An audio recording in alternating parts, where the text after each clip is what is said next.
Okay, then I think that we can start the session, and I'm going to quickly just move to the entire presentation in terms of what we have planned and in store for today. So, like most of you know, thank you for joining the session on the New Age influencer marketing. Um, and I'm going to straight away, set context since it's a very quick 30-minute masterclass, and jump right into what is New Age influencer marketing, right? So, as most of the people on this call would know, that what are the fundamentals of any kind of digital marketing. So there is the typical marketing funnel, right, which has awareness, engagement, and trials. So even the fundamentals of New Age influencer marketing is exactly the same. Um, for any kind of marketing, you also have the three rights, right? So you have to be telling the right story.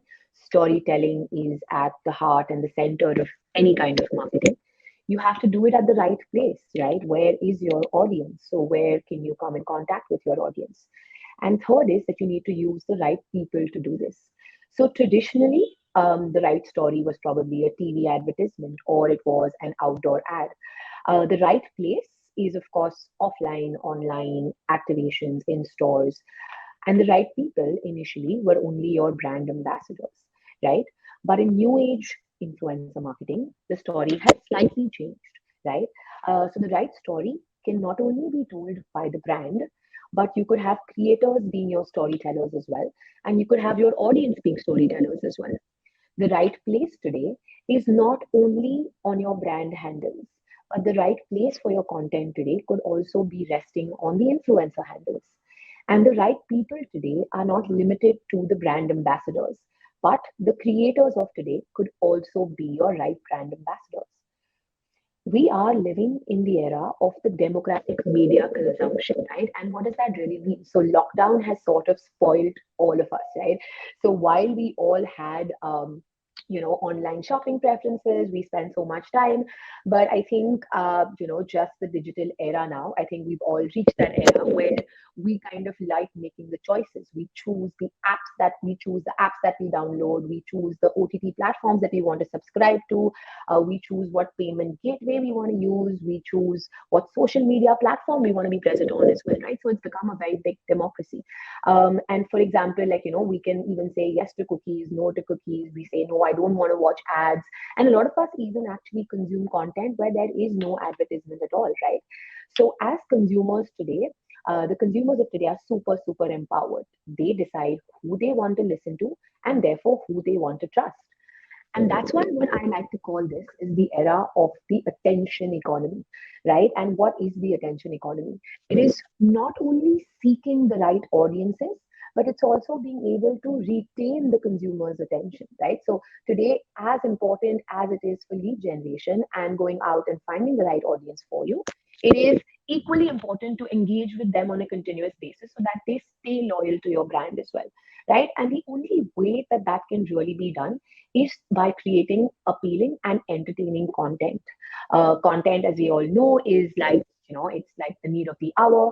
And content today can not only be created through video mediums or on television, but also creators are now known as the content creators. Initially, it was very, very one sided, right? So, which is the brands are only talking to the consumers. So there would be one-way communication. You would see, like I said, they would say, "Hey, this is my branded communication."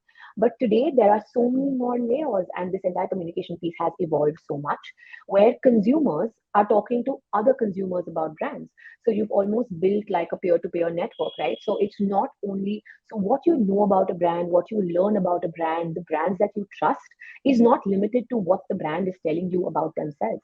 It's also very, very dependent on other people that you talk to, other people within the ecosystem.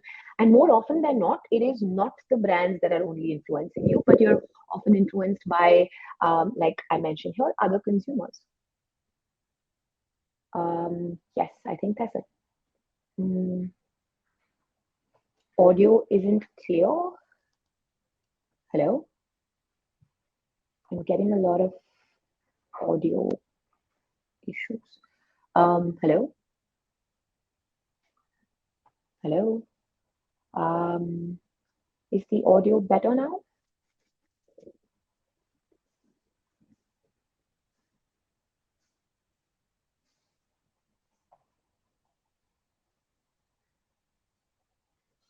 Okay, I think I'm getting mixed opinions about the audio here, but I think I'm going to just continue. Okay, so like I was saying, that today it's not just brands that are talking to the consumers, but the new kind of psychology is the psychology of trust, the psychology of authenticity, and the new normal, as most people would like to call it, is the peer-to-peer recommendation system, right? And that's really where Poland comes in. So while there are brands at one end and there are creators at the other end, Poland is sitting right at the epicenter of both the brands and the creators. So where sitting at a place where we know exactly what it is that the brands want and we know exactly what it is that the creators want as well, right? And that sort of helps us define our unique proposition, which is basically prioritizing the business objectives of the brand, but also prioritizing the content objectives of the creator. And what that does is it creates a very beautiful symbiotic sort of ecosystem where we're able to prioritize the business objectives of brands and we tailor them to the needs of their audiences using creators as a medium, right? And therefore, we're cultivating and nurturing the new age creators, but we're also nurturing the creator ecosystems, right? Which is not restricted to just influencers, but today the influencer marketing ecosystem could involve meme marketing, right? It could involve native publishers, it could involve gaming influencers, it could involve so there or games rather, right? So having content on any sort of digital medium where creators are present and even managing the dynamics of all the ecosystems. And this is the three-step approach that we have, right? Because I think the more and more, especially this year with the ASCII guidelines coming in, the entire influencer marketing ecosystem has become extremely, extremely structured, right? And it becomes more and more important to therefore have a data driven approach to influencer marketing. And we follow a very simple three-step approach, right? Which is germinate, pollinate, and fruitate. So, what is really germinate? It is assimilating the potential of a brand.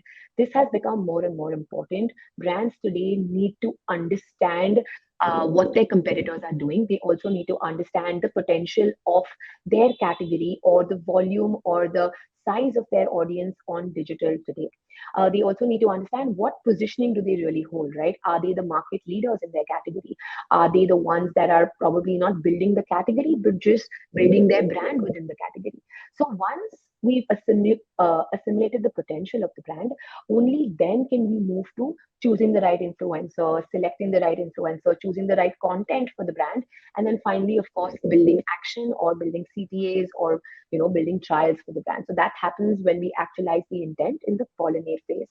And then finally, we have fruitate. So fruitate, I think today in the last 2 years especially has become one of the most important parts of the new age influencer marketing ecosystem because brands have become a lot more conscious about where they're spending their money, and therefore it's extremely important to analyze the impact of the influencer marketing campaigns that they are spending money on, right? So measuring them, evaluating them, and reassessing them.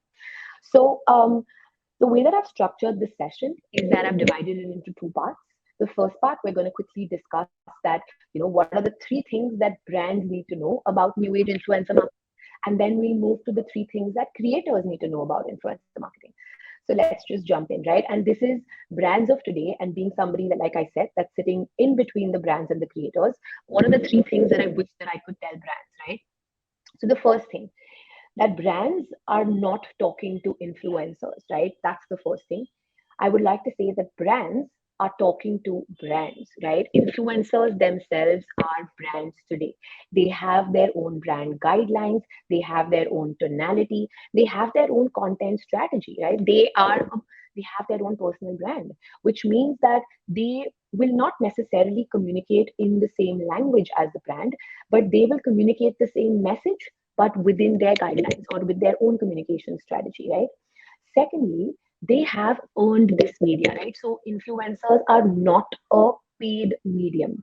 Yes, we pay them for the collaboration, but they have earned media and they have earned their audiences. So they know best how to engage with their audience. They know best how to communicate the message to the audience. So brands should understand that it's not brands talking to an influencer. It is brand plus brand talking to their consumer, right? So it's a collaboration of sorts. And which is why a lot of the platforms that we see today are using collaborative words, right? So, for example, Instagram, when a brand and a creator do, a common piece of content, it's called a paid partnership. No more is it called a sponsorship, right? So they're not just sponsoring that piece of content, but they're creating a partnership together, and they both have their inputs, and they both, even for example, when a brand and a creator are collaborating, so it's called an Insta collab. Right. So even the choice of words that are being used on platforms today show that it is a brand plus brand conversation, right? So that's the first thing that all brands need to know. The second thing is that content creators today are, of course, interested in long term relationships, right? And they just don't want casual flings. Now, what does that really mean? Okay, so like I said earlier, that means that they're looking for a symbiotic relationship.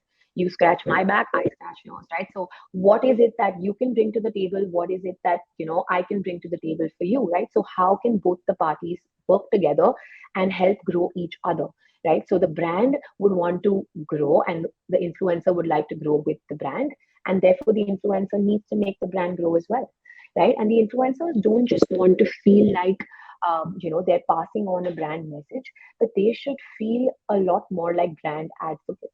The longer the relationship with the brand, the more that they feel that they are brand advocates, which means that it's almost like they have loyalty for this brand because they've used it, they believe in it, they've seen its journey, they know its story, they trust it, and also the fact that they probably relate to it, right? So the influencers today are only getting into a relationship with somebody that they relate to, with somebody that they understand, with somebody that they trust.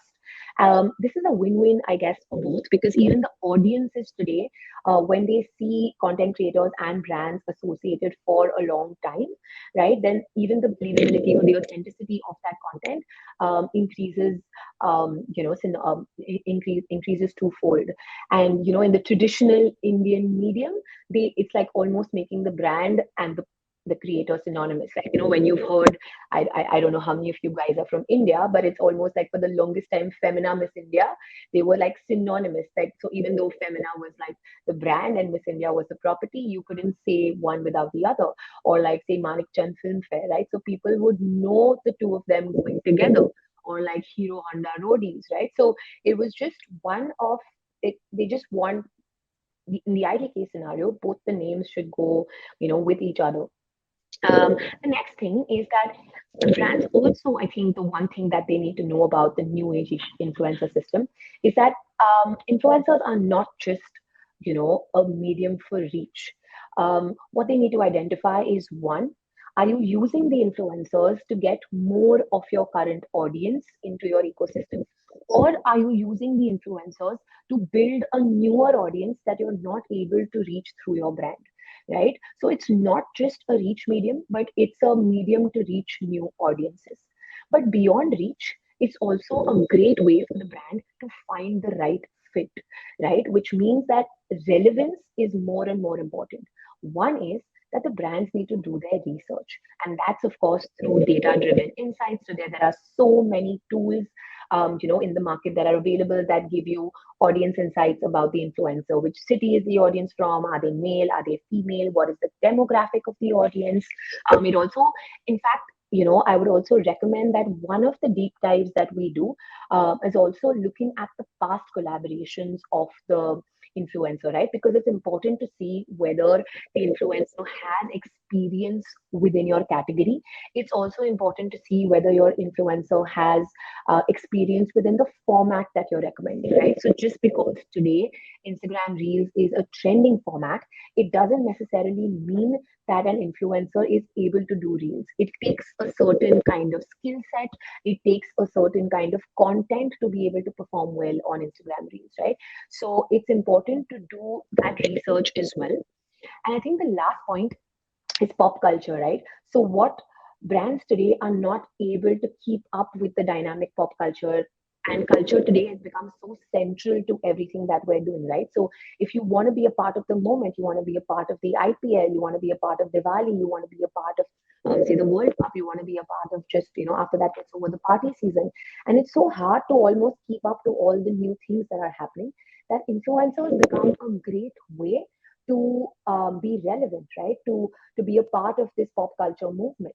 So, and who are these influencers that will help you be a part of pop culture, right? So today, um, that I think is something that you should look for, not just reach numbers, but who truly represents you, who truly is talking about the pop culture that your brand sort of relates to, and who truly has an audience that your brand wants to build, right? And the third, and of course, the most important thing is that the brand needs to find their voice. And if the brand has a certain voice, and sometimes, what happens with brands is that they're limited because they have, international mandates or because they have certain guidelines, but they can actually find their local voice through influencers, right? So hacking the local pop culture.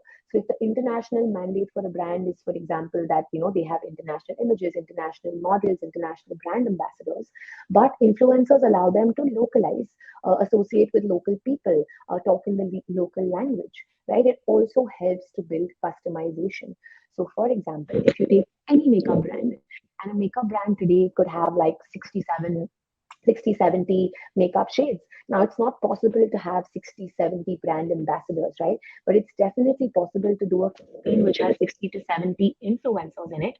And each influencer, endorses a particular shade of the brand based on, their skin color. And each of these influencers could come from a completely different part of the world, right? So, customization, so I can only be targeted by the influencer from my region, and therefore the skin color that is most with that will most resonate with me, right? So customization, product diversity, all that gets covered here, and is a key part of sort of finding your brand voice through the voice of influencers. And what influencers do also is not just help you find your voice, but also help you amplify that voice. So I would say if the brand communication is like the mic, then the influencers are like the loudspeakers, right? So they're going out there and they're spreading the message to those many more people through those many different, or through their handles, or through those many different channels, right? So just quick recap. Brand plus brand, long-term relationships, and more than media, right? So those are the three things that I think brands should remember. Moving forward, what are the three things that creators need to know about new age influencer marketing, right? And I think the first and the most important thing is that the creators need to have a plan. I think a lot of people or a lot of creators today think that influencer marketing is probably like, hey, a brand sends me a product, I just need to pose in those clothes or talk about that, brand, and that's it, right? So it's not a honey trap per se, or it's not a money trap per se, but what it is, or what they need to start doing, is moving and having a lot more structured conversations with brands. They should be able to understand the larger digital marketing ecosystem. They should be able to understand what are the business objectives of brands. They also need to be able to understand which part of the marketing funnel do they really want to contribute to. So, do they want to be someone that just helps reach out to a unique audience and therefore build reach for the brand? Do they want to be somebody that's an expert in an industry and therefore build consideration or advocacy for the brand? Or are they just someone that does contests and giveaways and affiliates and therefore only builds trials or purchases for the brand? So it's very important for the influencer today to understand what it is, or what it is that they want to do, or where it is that they really want to stand. The second thing is that they need to have great content, but their content also needs to have great context, right? So it's super important to, like I said, be relevant today, use the most, you know, uh, be a part of the trends of today, or be able to use your knowledge on the latest formats, right? So they should be experimenting, for example, with say if Reels is released, or if there is today's Story has released, or if there is another, if YouTube has released Shorts, right? So they should have great content, content, but they should also have great context, which means that today, in today's day and age, content creators, okay, actually, let's talk about lockdown, for example. So the travel influencers had great content, but then they had no context, right? Because there was no travel happening in the lockdown. So they had to build new context for themselves for their audiences, right? So that's what content plus context means. And the last thing is that they have to stay true to their personal brand. And it's almost like, in real life when you say you need to have self-awareness. So I think creators need to build that self-awareness. And what that means is that if they feel that, hey, look, I'm only appealing to a male audience who's interested in fitness and lifestyle, then they should not associate with brands that probably don't address that audience, right? So they should not necessarily go after every brand that comes their way, but only associate with brands that are true to their personal brand, right? So three things for have a plan. The second thing, and I just came across this word very, very recently, and I really liked it, which was mutualism, right? Like, which is literally, so while we said that, hey, brands need to have a long term relationship with creators, here we're saying that if creators have an expectation that, look, I want a long term relationship with a brand, I just don't want a casual fling, I don't want like a one time offer, then what is it that you're bringing to the table for the brand to want to have a long term relationship with you, right? So, one is, of course, you need to bring more than reach to the table. You need to show that you're able to build resonance with your audience. The second thing, and I think one of the most important things that creators need to build, is a loyal community, which means that at any kind of content that the person or that the creator puts up, their community has a point of view on it, right? So it could be, they could be supportive of it, they could not like it, they could take it personally, they could question the choices of the creator, but they feel very personally for everything that the content creator does, right? And what that also does is that it guarantees the audience that if I am using this content creator, then their community is definitely engaging with my content, right? So, and the third thing, which is what creators need to start understanding, is that they have to promote their content. They need to understand the media or the paid media ecosystem. Though influencer content is only organic media, and most people say that, okay, I don't promote my content. But sometimes, if a brand has the need for a very, very targeted audience, right? So I want to reach out to people who live in Nasik, for example, right? And now that's not organically, your algorithm may not be able to show your content to someone from Nasik, even though you may have audience from Nasik, right? So in that case, it becomes more important for you to sometimes even promote your content to that targeted audience. So you should be open to that option. It's not that it's because you don't get views and you're trying to increase your views or your likes, or you're trying to do that. It's because you're trying to do justice to the branded collaboration and reaching out to the right audience through your content. The last thing, which is the fourth point, and I think the most important, is that content creators today need to start building attribution strategies. I think every single seminar that I've done in the last 2 years, one of the most important questions that I always get asked is, how do you measure ROI on influencer marketing? How do you measure performance on influencer marketing? So I think influencers need to have a game plan for ROI. They need to have a game plan for their attribution model. The attribution could just be, I will guarantee you that so many people will engage with your content. I will guarantee you that my content, I'm creating so much content regularly that I will reach this many number of people at any given point in time. Or it could be an affiliate driven model, right? Like if I do a piece of content, I will guarantee you X number of downloads, or I will guarantee you X number of link clicks. The brand doesn't necessarily have to define, or doesn't have to, for example, doesn't have to assert the CTA on you, or doesn't have to assert the mode of attribution to you. But I think that if influencers today came with a proposition to a brand that, hey, I'm willing to do this, this for you, and I'm giving you this in return, I think that, this feeling of mutualism or this symbiotic relationship would be a lot more successful.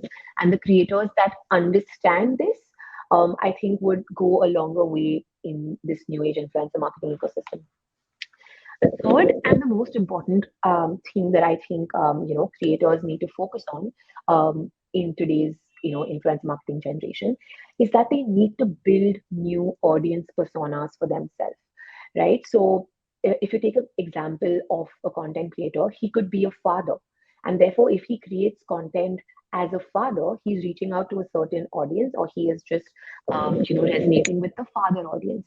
But what if then he also shows his workout routine, right? And then he needs to test that, okay, am I being able to reach out to a new fitness audience?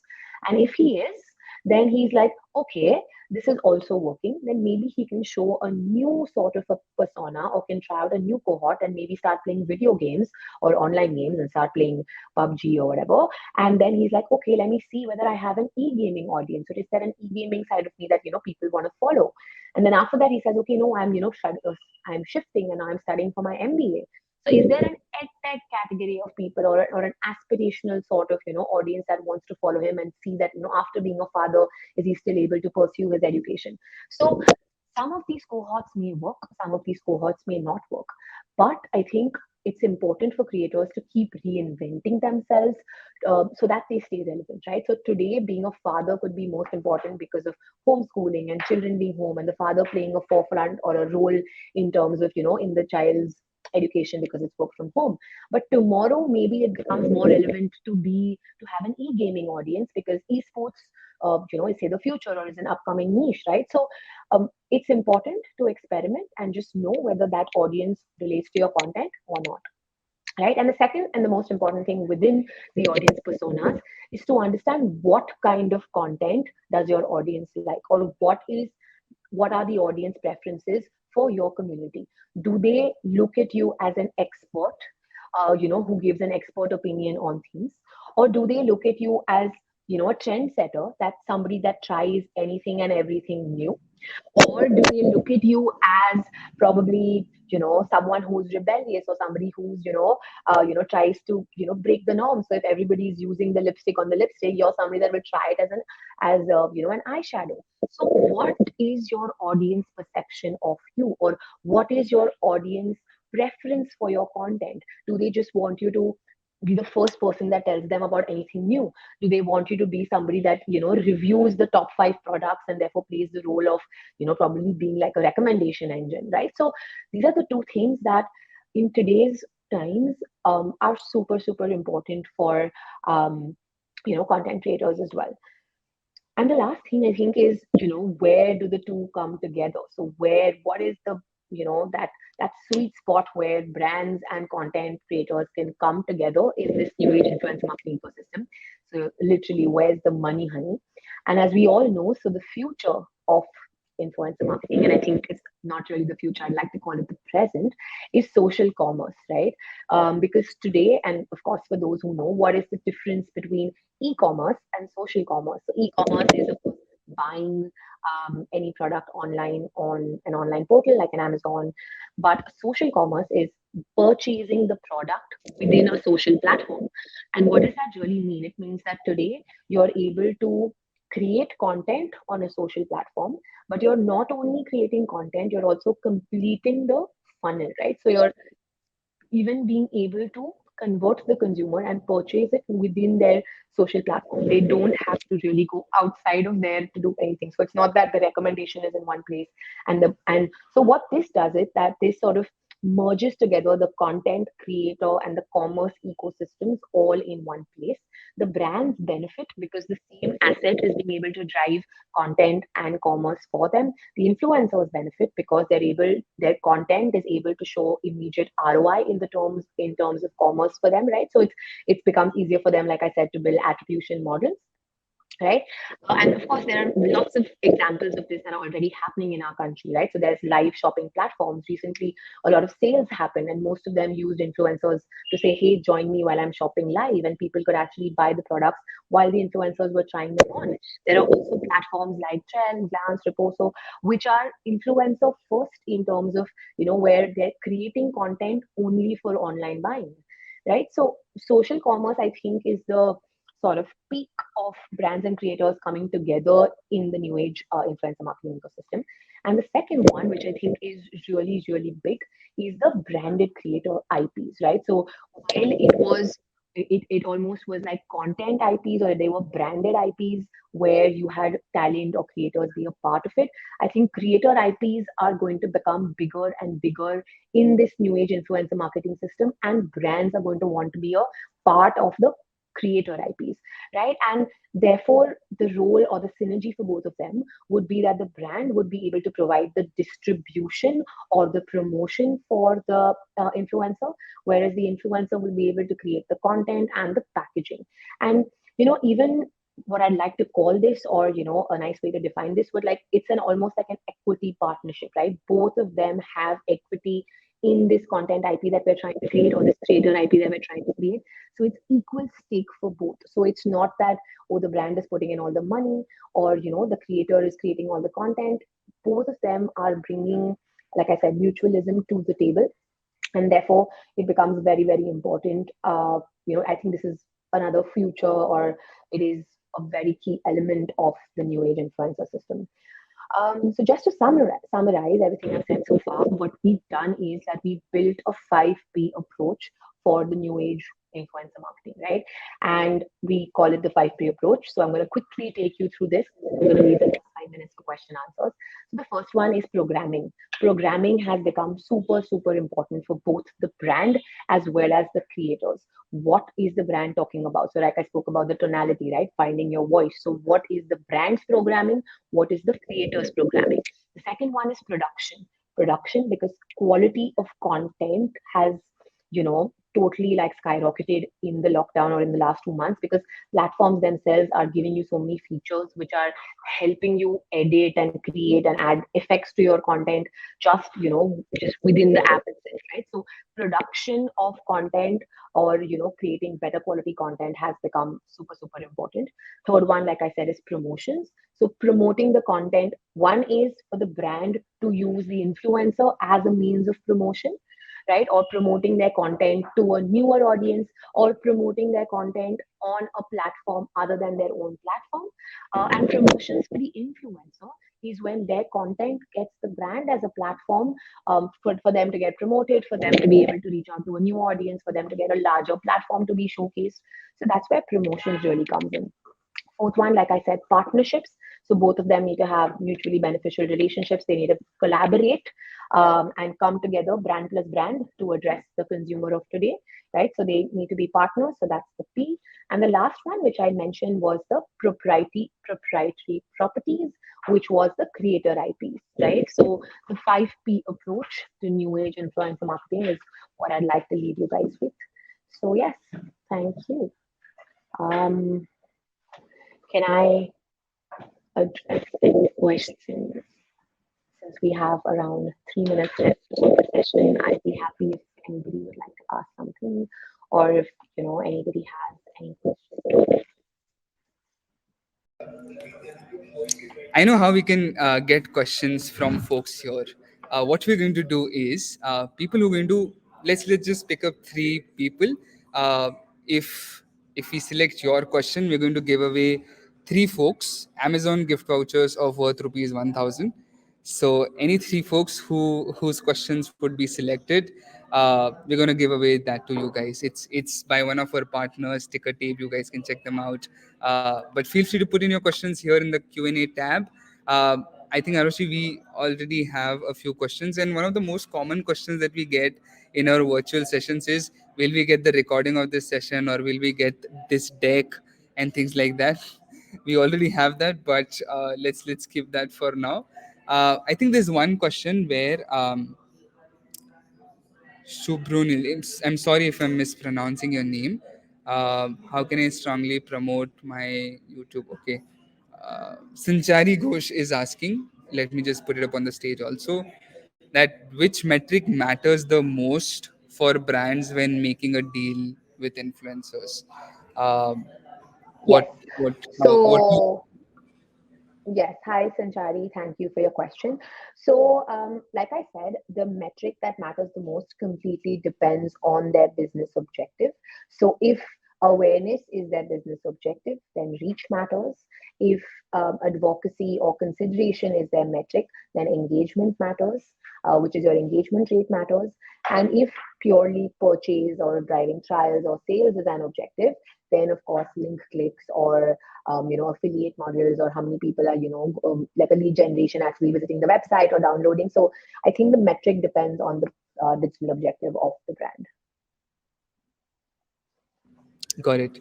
Um, there's one very specific question by Rito Parna. Let me just put that up and you take a call if you want to address it or not. Where she's asking, I recently partnered with so and so brand for influencer marketing. This was my first paid partnership.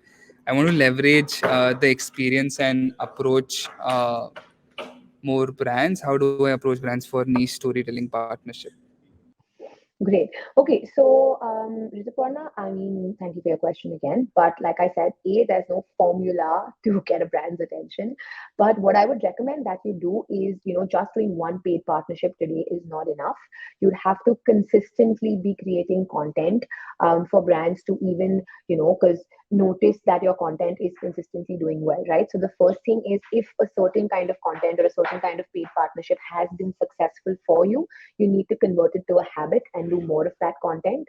Once you're able to do more of that content, then you have a better case study, or like a campaign study that you can send to more brands as a proposal, which just means like tagging more brands or using their common hashtags or participating in campaigns that brands have put out, which will get you a lot more noticed. Also, of course, using trending content and formats on platforms is a great way to sort of get your content and get your profile visible as well. Got it. There's one more question. Let me just for is there okay?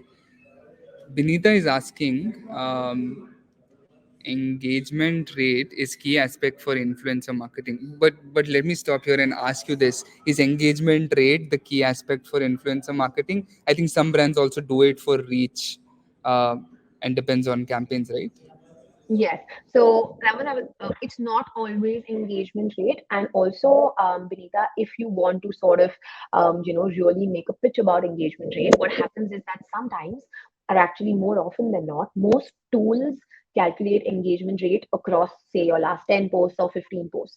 But if you really want to talk about engagement, you should differentiate your engagement on branded versus non-branded content, right? Because very often people have very, very high engagement rates on non-branded content, but their branded content does not perform as well, right? So yes, engagement rate is a benchmark, but then for brands, engagement rate on branded content is the real benchmark, is what I'd like to say. So that's, we've seen great differences in numbers. Otherwise on a regular, somebody puts out a picture of them at the beach eating something great, like, a million likes. But the same person puts up a picture with a brand and you don't even see, like, probably 20,000 likes in the same post, right? So the engagement rate is subjective. And I think the question is, my concern is, how will a brand benefit for such Yeah. content or So I think influencer? Is there, the yes, the whole question was very very interesting, and I also wanted to ask you this: that yes, some people get the views and numbers, right? Like I will yes. put up my YouTube video in a Facebook group which has like a million like members, or like I will just keep bombarding it in, let's say, WhatsApp groups to increase my numbers or views. Uh, and I think this especially also happens in affiliate marketing, right? Like uh, based on how big your views or subscribers are, your rate might increase and things like that. But how does it help a brand? Like when you just keep bombarding your links or videos of content, which might not be very very relevant for a brand, but if they do influencer campaigns where they are paying the influencer based on like the number of views or stuff like that, how does it become beneficial for them? So, Pawan, if I mean, this is just my point of view, but if a brand would have to test the true, or would have to really truly test the merit of that piece of content, so putting it on the influencer's handle and getting a certain engagement rate or the affiliate rate that you're mentioning, right, is because their audiences are used to this, and like there are groups and communities that help get better views or better affiliates on that content. So the solution for me is picking up that same piece of content but pushing it out through a branded handle, and then targeting your relevant audience, right? So then if this content piece in itself performs with the audience which is not that content creator's audience necessarily, then there is some true merit in that content itself, right? And it's not just a result of the audience of the sorry, the audience of the creator. So I mean, this, I haven't done it, but I would say if somebody would ask me how do I differentiate, this could be one of the things that I would recommend that brands could do to truly test, do a litmus test on the content.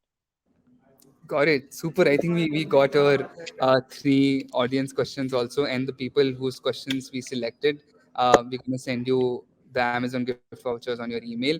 I think Rituparna also has a specific question of about how does Poland help creators with brands. But I'm going to let you, Rituparna, text Arushi on her LinkedIn or Twitter, wherever she's active, or preferably LinkedIn.